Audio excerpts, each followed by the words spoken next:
go by fast. That's great. My team, I'm very proud of them. We right now, we found out last night we're ranked number 22 in the nation. So Oh wow, nice. yeah, yeah. I So didn't know they had. we're a good team. Yeah, I didn't, beat a great high school team last night, and that has three D1 commits on it, and we beat them 4-0. So we were pretty excited. So do there you you have go. some D1 level talent on your team? Uh, I think your pitcher is he's right at 6'3.5", almost 6'4". He's a junior and he's throwing right about 88 right now. Mm-hmm. I think time his senior year. I think he'll be in the low 90s. Maybe if he works real hard, he could be up in the mid 90s if he continues to do what he's doing. So he's our number one guy, and we got another guy that's 6'5", and he's throwing right underneath him. He's our number two guy. So he's our Monday night starter, and then our Thursday night starter is our number one guy. So Nice. yeah, our second season starting. So district play starts Thursday night. So Texas, football and baseball, it's a competitive sport. Everybody takes it real serious. Yeah. nice. I knew that about football in Texas. I didn't know that about baseball. Yeah, Texas that's the is same thing I probably told him. yeah. Texas is probably ranked number one or two behind Florida as far as I didn't know recruiting. that about baseball. Nice. So, Yeah, that's Texas the is same a lot thing of I told him. kids come out of the state of Texas. Yeah, Texas. Sweet deal. So we're live, guys. So guys, if you're just tuning in, we got Dr. Duck in here. So we're gonna interview him and then go over some scouting tactics. We're live, guys. What's Hey, up, guys. Ash? So thanks for coming on, Dr. Duck. Oh, thank you so much for having me. It's a great opportunity, and I appreciate it. Yep. So if you guys aren't familiar with Dr. Duck, he's out of Texas, and the first time I ever heard of him was some of his Sitka videos. He's got one called Dr. Duck, and they did another one this year called Duck Trip, and it was him and his buddy. I think it was the Duck Fowler. Yes, sir. Billy Campbell. Yep. So pretty neat content. If you guys haven't checked that out, be sure to check out his videos. I'm sure you guys have. So yeah, go ahead and tell us a little bit about yourself.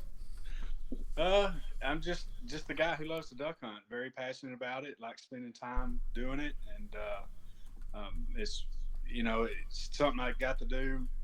Starting in my later years in life. I grew up with hunting with my grandfather, so but we coon hunted, squirrel hunting, and did very little bit of deer hunting. And as I got older, I tried deer hunting, but it didn't burn that fire. So when I got into duck hunting, it just burns that fire. I mean, I just get out of bed at 2 or 3 o'clock in the morning, and it's easy because I love and I enjoy doing it. So it's something I look forward to every year, and I try to learn more and more every year, and try to get better every year. So that's probably my story as far as the duck hunting world. I was watching some videos about you and of you, and I've kind of heard your story a little bit. And my understanding is that you started an Instagram account and that kind of blew up, and then you had people contacting you from that. Yes. Can you kind of give a little background on how you became kind of known, I'd say, in the videos and all that? Well, I, you know, in the cell phone industry, they made a lot of money over the last a few years, because every time I'd go duck hunting, I would lose my cell phone in the water. So my buddy, and I'd always lose all my pictures. So Billy, he said, "Hey, why don't you just start an Instagram account, and that way when you'll have these pictures, and if you do ever drop your phone again, you'll always have your favorite one." So I said, "That's not a bad idea." So I started it, and it just started growing a little bit, and so people started reaching out and asking me if I was interested in working with them, and I at first I didn't respond or anything. I thought somebody was trying to pull a joke on me.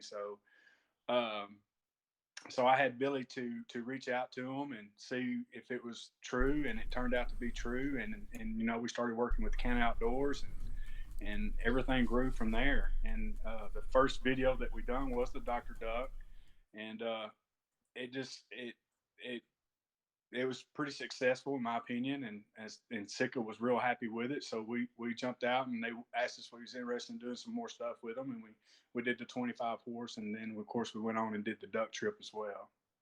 Nice. That's pretty cool. So what would you say kind of like, working with some of those guys, what has been like one of the main benefits to, doing all that work with Sitka and Canna Outdoors?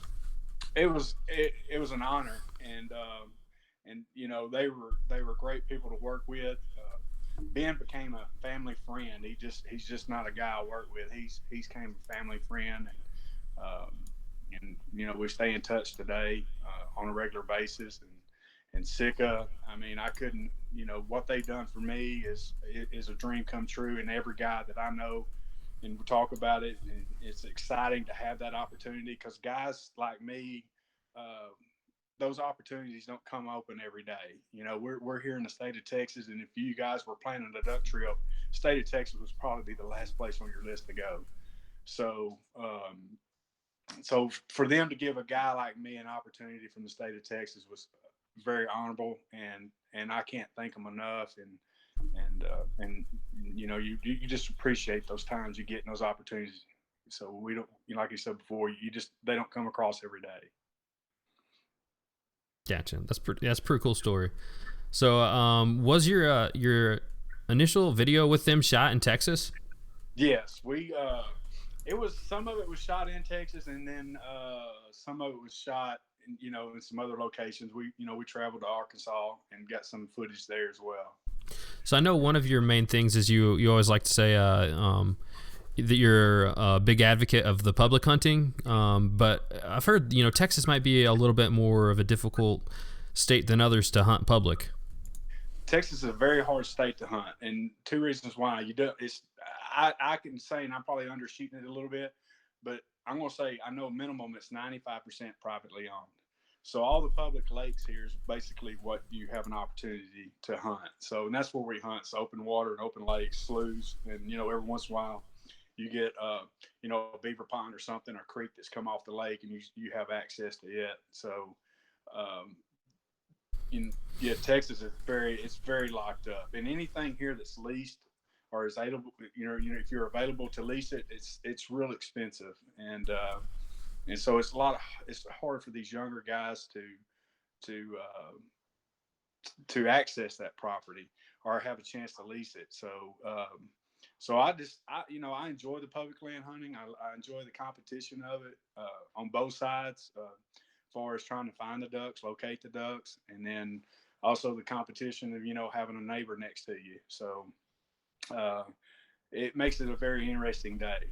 And you can, if you got good neighbors and they allow you to work birds, then it could be pretty successful. But a lot of times on public land you don't get those good neighbors. So you learn a lot of lessons. So, and I tell people all the time, if you can come to the state of Texas and kill birds, you probably just go about anywhere and kill birds anywhere in the country, because they're so well educated.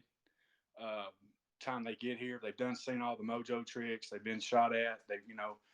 A lot, and so it makes it really, really tough. And they're a lot of times when they get here too, is they're real call shy. So if you blow too much or you don't blow enough, you got to figure that out, and you just don't have the opportunities like you have up north, or where if you mess up a volley, you might have that next volley that comes in, you might not see another volley. So it's the duck numbers are down for us here in the South, and when they get here to Texas, you don't see the big groups. You got, you might a big group here in Texas is probably about 10 birds. So you're usually working doubles and singles, and a few triples here and there. But now, why do you think that is? Why do you think that's the case? Well, our surrounding states do a great job of and I wish Texas is a deer hunting state. They put a lot of money in their deer hunting. We do have some some WMAs around here, but our neighbors do a lot better job. Oklahoma, they still farm. Of course, Arkansas does the rice, and they just, they cut us off. It's hard to compete with cornfields. Here in East Texas, we've got barbed wire fence and Bermuda grass, and you know, you don't, unless you get up towards the Panhandle a little bit and towards Corsicana area that way. They do a little bit of farming there, and you might see in the Trinity River, you might see a few bigger groups of birds. But if you know, and I always tell guys all the time, they always say the freeze line. Well, it's not necessarily the freeze line. You necessarily got to have the snow to go with it, because if the snow is not covering up the fields along with the freeze line, then those mallards, they're not coming down here. Uh, they're not going to come any further than they have to. They're a real lazy bird, in my opinion. So if they're on a good food source, good water source, they're not coming here.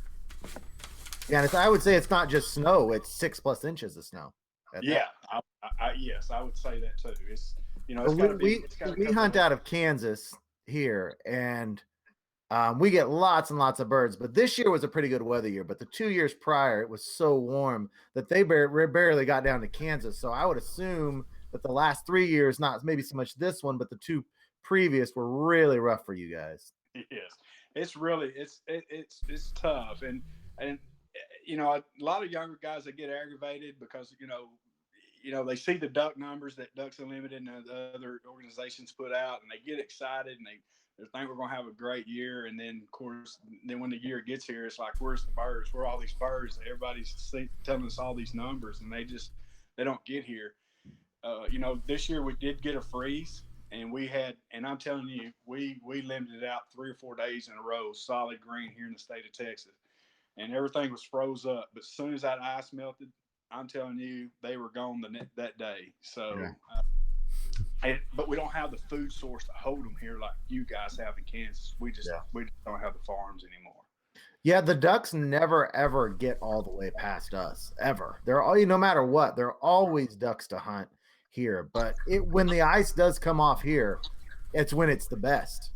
I mean, when we get ice melting and a south wind in January, you're talking about thousands and thousands and thousands. And they're smart birds, but I mean, in droves. That's the best time of the year. Yeah, they I guess they come from, they might come down to Texas and they come right back and see on a reverse migration. That's the only thing I can think of. Yeah, of course, we got more duck hunters here in the state of Texas than most people realize. So every square inch of that lake is getting hunted.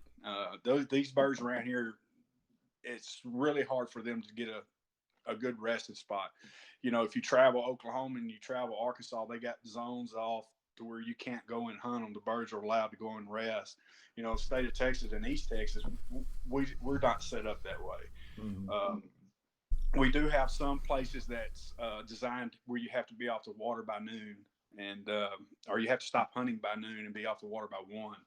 But those are very few and far in between. Most public land hunters, they're hunting in the morning, and then the second shift is going out in the afternoon. So it makes it really tough to get on birds here.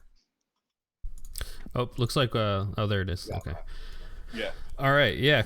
Cool. So I guess let's jump on to the main topic. Let's talk a little bit about scouting. So I guess we'll just pick your brain a little bit on what your tactics are for scouting. So I guess just take us through your process when you're looking at a location or checking out locations that you want to hunt. Just from start to finish, how you scout it.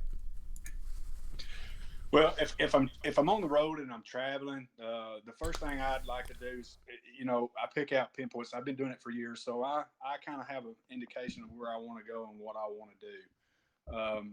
So every year in public land hunting, every season's different. The water levels change every year. It's up or it's down. The hose that you hunted last year is probably dry, or it's flooded too much.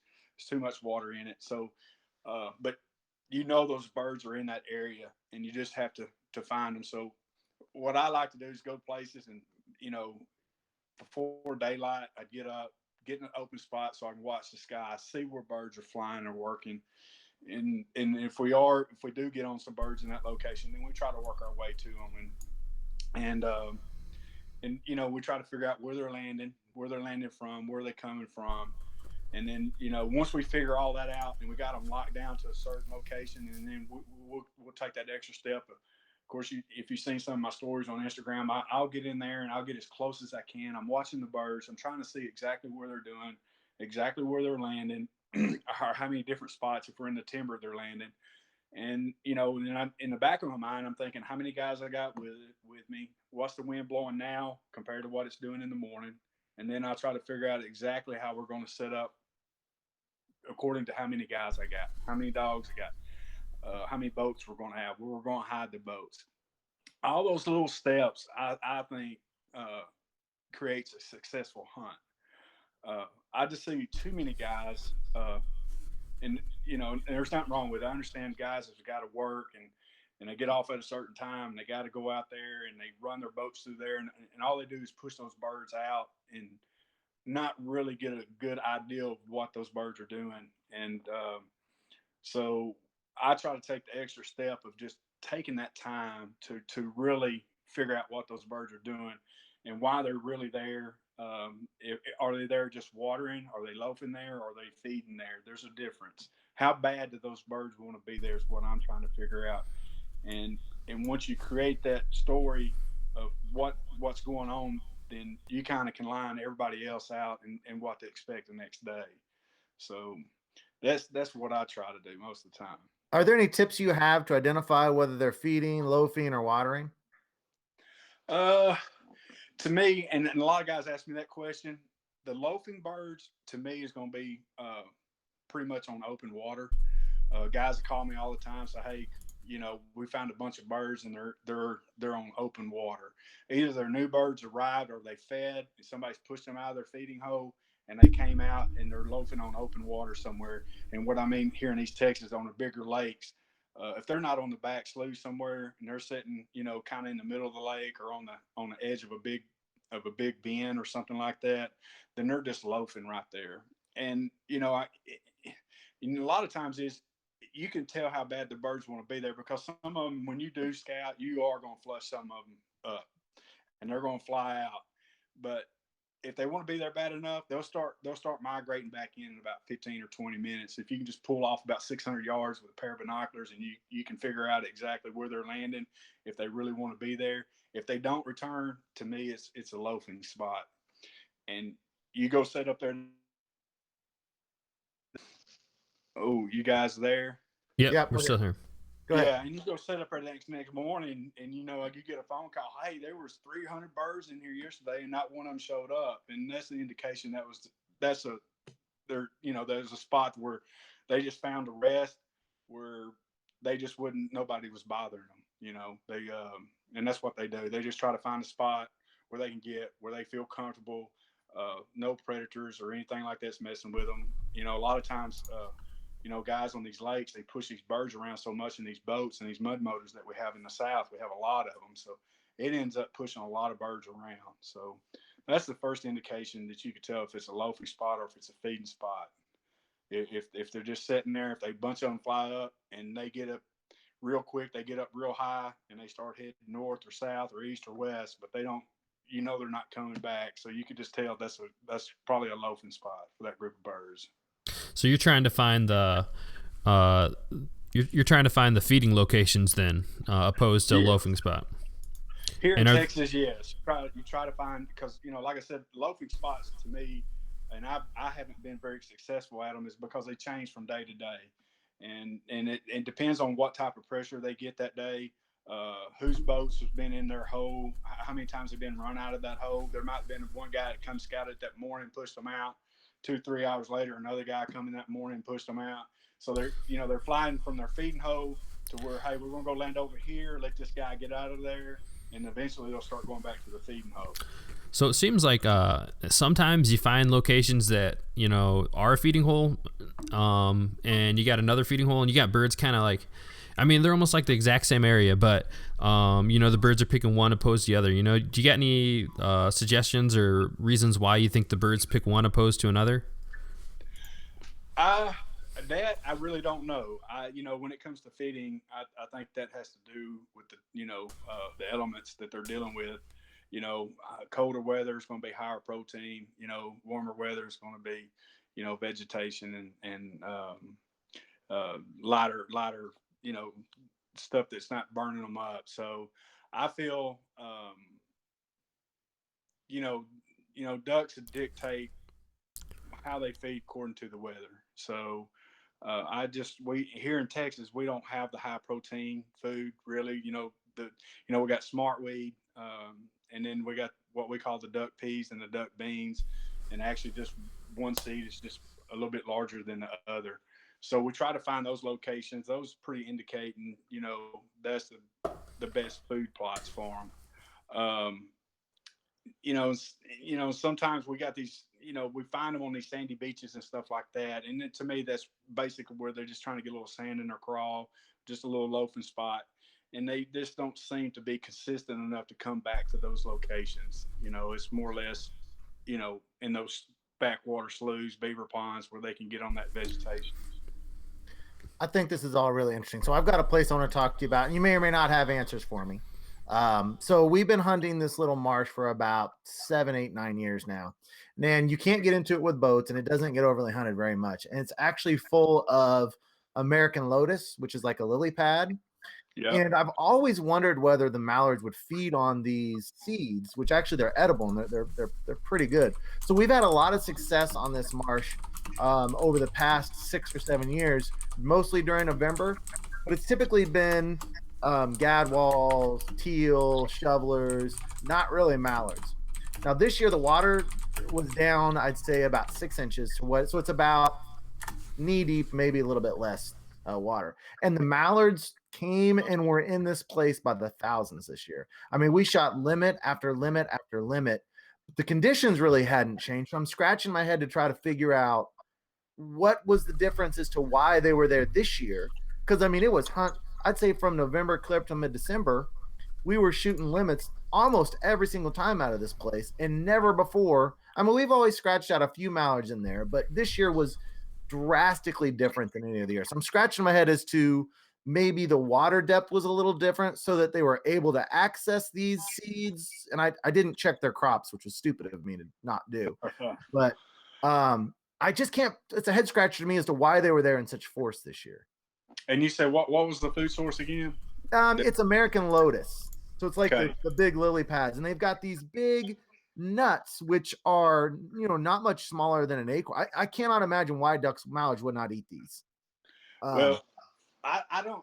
They mostly when you got that, mostly if you'll take that the lily pad and you pull it up, normally you'll see snails on it. Okay.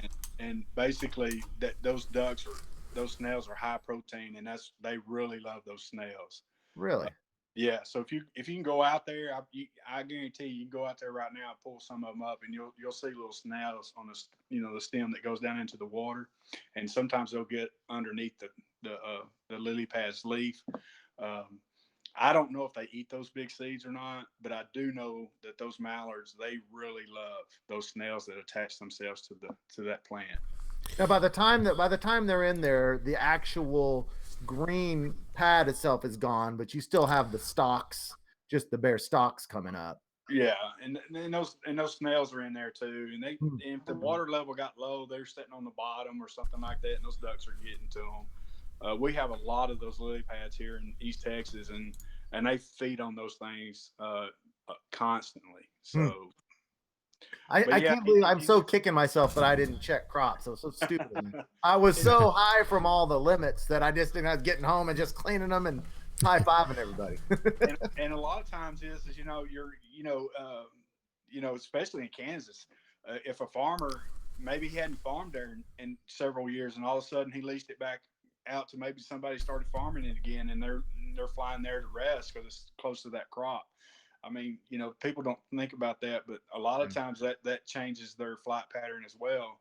Is when one guy either starts or stops farming, it dictates where those birds migrate to. So you might have had a guy that's local, maybe a mile or two away, that was started to farming again, and it brought those birds in there, and they found those new fields. On that same point, this is a public wildlife area. They planted a lot more millet in other pools and a lot more corn. So I'm thinking also that they're night feeding in these areas that get heavily pressured, and then coming in because they're not roosting in this place because they're not typically there in force until the sun comes up. But Yeah. it might be a combination of the two. Well, here's Yeah, another I mean, it could idea be. for you, Elliot. I don't know if duck hunters generally do this, but I know like for trout fishing, a lot of people actually cut open the stomach of the trout and they look at what they've been eating just to kind of be able to match the hatch. So I don't know if you guys either you do that. I've never done that myself to check kind No, of we've what the definitely feeding done that. patterns. Okay, so you've done that. Yeah, you should have done that on those. You could have checked know, for that's your what I was saying. I snells can't or believe I okay, didn't. gotcha. I was just so excited from all the limits. I guess I didn't care. I was Yeah. killing them. I didn't care what they're eating. That's good stuff right there. But yeah, there's a lot of things that could affect that. I mean, either the food source was there or that a food source appeared nearby somehow. So a lot of that, that could happen. So We that's one don't thing. typically shoot a lot of mallards in November, but this year with the colder weather up north, I mean, we were from the beginning of November on. It was crazy this year. Yeah. Yeah, we did really well. I'm telling you, when we had that week of freeze, and I'm telling you, I haven't seen it freeze like this in Texas in years. And I'm talking about our open water lakes. The deep part was freezing up as well. So, like I said, during that, it was probably the best duck hunting I've seen in Texas in a long time. So it was very exciting to see a lot of mallards. We had in one hole, and this is on public ground. We probably found like 2,000 or 3,000 of them sitting in a hole. Mm-hmm. And we shot limits all 3 days there, 5-man limits all 3 days, as long as everything continued to ice. But as soon as it started defrosting, ice started disappearing, and Awesome. yeah, the colder weather can definitely bring in some awesome hunts. But thanks for that. That was some great insight on scouting. So I think with that we'll go ahead and jump to the lightning round. So the lightning round just can ask some quick questions with some quick answers. So first question is what gun do you shoot? Benelli. I started shooting the SB3 this year, and I was very impressed with it. Awesome. And is that your dream gun? Yeah, yes, sir. It is. I asked that a lot, but Super Black Eagle is a pretty legit gun, so I assumed it was. Yes, sir. I've been shooting. I've had a 2. I was on my second 2, and then and I just I got the SB3 this year, so I was very excited to get that gun. I love it. So it's to me it's the best gun on the market. Nice. Well, we'll agree to disagree. I'm a Browning. I'm a Browning A5 guy. So. Oh, hey, I like A5s. I got some friends that shoot them. There you go. Shot size. I'm a candlestick guy. I just here in Texas, the 3.5s on open water. Sometimes we have to take a little longer shot than we want to, and then of course in the timber it's probably a little bit oversized, but. When you hit the road, you never know where you're going to end up. So you're saying number 1s? No, number 2s. Okay, gotcha. 3.5 number 2s is what I shoot. And okay, I've never heard that referred to. What do you call it? The candlestick? I call them candlesticks. Yes, sir. Okay, what's the reason behind that? I still don't get it. I don't know. We just everybody asks me all the time, what do you shoot? And I always tell them I shoot candlesticks. I said, what's a candlestick? I said, I shoot them 3.5s. Oh, okay, gotcha. All right. Ducks or geese? I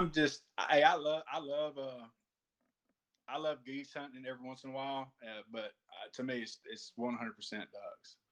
I just love chasing them. Goose season right here, it's just we just don't have geese. I mean, we get them, of course you get them in Oklahoma and Kansas, but we have to either go to Houston or we have to go to Oklahoma. Here in Texas, East Texas, you just don't have those opportunities to goose hunt. Face paint or no face paint? Face paint. And what's your brand of ammunition? Heavy shot. Beard or no beard? Oh, yeah. So how long have you had that beard? I've had it for about 5 years now. Okay, it seems like it's maybe quadrupled in size from the Dr. Duck video. Well, yeah, I cut it back, let it grow, and I cut it back, let it grow. This year, after the season, like I said, I went from, I'm telling you, the last day of the season to the first day of baseball season. So I just hadn't trimmed it yet. So I Gotcha. usually do because it gets so hot here in Texas. I mean, Oh it's yeah, going to yeah. be 100, 105 for long. So it'll be cut back for long. All right. Would you prefer hunting open water or fields? Me, my personal, I love being in the timber. It just, to me, it's nothing better than the timber. Calling them down and watching those birds come down through those trees. And I tell guys all the time, I've squirrel hunted, I've coon hunted, and I've said this before in interviews. You never think about the opportunity that the ducks are doing coming down through those trees, and once you see it one time, you're hooked for life. I'm gonna have to hunt some of that timber. We had Passion of Pursuit on here, Joey from there last week, and he was saying, how great timber is as well. And I don't get on any timber hunts, so apparently, it's the best thing out there. Once you do it once, and you actually work those birds into that hole, and they're coming down, and I'm talking about true green timber that's in Arkansas is probably your best opportunity. Guys are probably killing me right now for saying that, but if you want on and they got great. Arkansas does a great job. I'm a fan of Arkansas. They do a great job with their public land. I wish Texas would take a page out of their book to start doing the same thing. We have the same capabilities here to what those guys are doing. We just don't take advantage of it here. But Arkansas, to me, takes great pride in their duck hunting. They do a great job of conservation there. Each WMA, you might only have 3 birds in that WMA. You're only allowed to carry sometimes a certain amount of shells and certain size of boat. They got, stricter regulations on depending on where you're hunting, which I think that's a great thing. And it's saving it for tomorrow. And they do a great job in that. Awesome. Would you be in favor of a universal, like you could only take X amount of shells on a duck hunt? I do, because it keeps from the sky. If you think about it, one of the WMAs I'm talking about is probably one I didn't go to it last year, but it's one of my favorite. But it keeps a lot of the tree topping, what we call when the ducks are flying the tree tops. It keeps that away. So if you're only allowed to carry 15 shells in there, it will cut down on the tree top, and it makes you actually, Arkansas to me got back to true waterfowl because they cut down on that, and not saying anything bad about anything, but got back to just decoying ducks. No tricks in the book, no battery operated stuff. And I'm not saying anything bad about that, but I'm just saying to me, it teaches guys to really, especially these young guys, it teaches them to really get back to the true calling of duck hunting. It's setting up your decoys right, maybe getting a jerk string out and calling your call right, and really truly learning how to read birds. I love this topic, so I'm gonna stop here just for a second and add to this a little bit. So, and I would get your thoughts on it. I feel like there's such an influx of young guys into the sport that one of the main problems is we've got a lot of college kids getting into it that have no formal training, from their dads or their grandpas on, no, let those birds pass, work them, let them work, bring them in. And so we've got a real problem right now with ethics in duck hunting. I feel like, what are your thoughts on that? I feel the same way. The sport to me is actually calling the ducks in, trying to get them into your decoys as close as you can.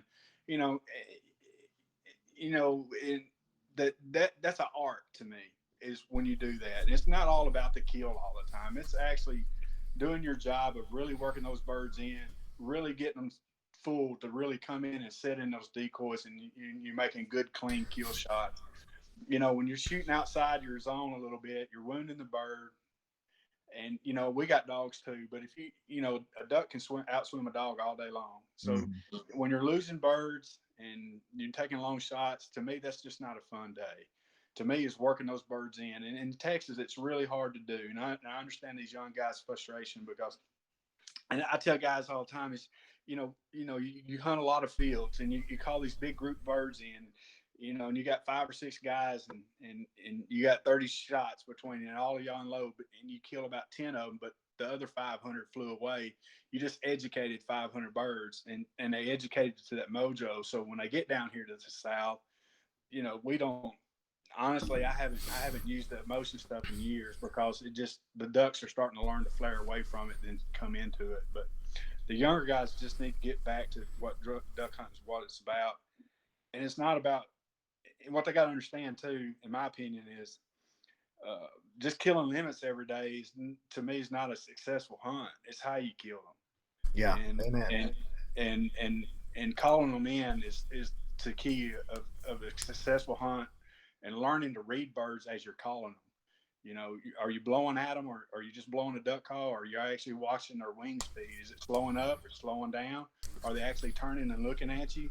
What are they doing when you're blowing a duck call? What do you need to change to maybe get their attention? Are you So overblowing or are you underblowing? So when we're on the topic of educating birds, I know one thing they talk about in deer hunting when you grunt at like a buck per se, like they're saying you educate the bird. So I was curious if calling or over calling educates ducks as well. Not necessarily. Ducks when they're looking to see what's wrong most of the time. They're not looking to see what's right. So mallards are really smart. They're going to circle and circle, especially if they've been shot at several times and the hole's been hunted a few times. They're looking to see what's wrong down there. If they find one thing that's wrong, then they're leaving. So there's a lot of things that's right down there. The decoys could be right, but you got one guy that's standing out of place, or maybe one guy looked up too soon, and it didn't maybe just flare them off, but it's making them think, hey, it could be possibly something down there wrong. Calling to me and your decoys, to me, a lot of times it doesn't flare the ducks off as much as the mistakes that we guys make by looking up or moving, or maybe a dog jumping a little bit too soon. Just anything that just makes them think a little bit longer, and it makes them that much nervous to either continue to fly around or maybe, hey, I'm gonna go find another spot. Gotcha. Cool. One more point on this topic. I could talk about this specific topic forever. It's kind of one of the missions of my YouTube channel is to kind of help give a different perspective and I don't know if educate's the right word, but at least give some of these younger guys that don't have the upbringing a different way of looking at it and thinking about it. Because I think that, and I think YouTube is partially responsible for this, it becomes piles. Can we make a pile? How big can our pile be? And guys would rather shoot 50 shells and have 5 birds in their bag and 10 other off wounded than shoot 2 hovering over the decoys. And I think as in any one of us that has a voice, whether it's you or me or Jordan, I think that harping on this topic of how to do things right is really, really, really important.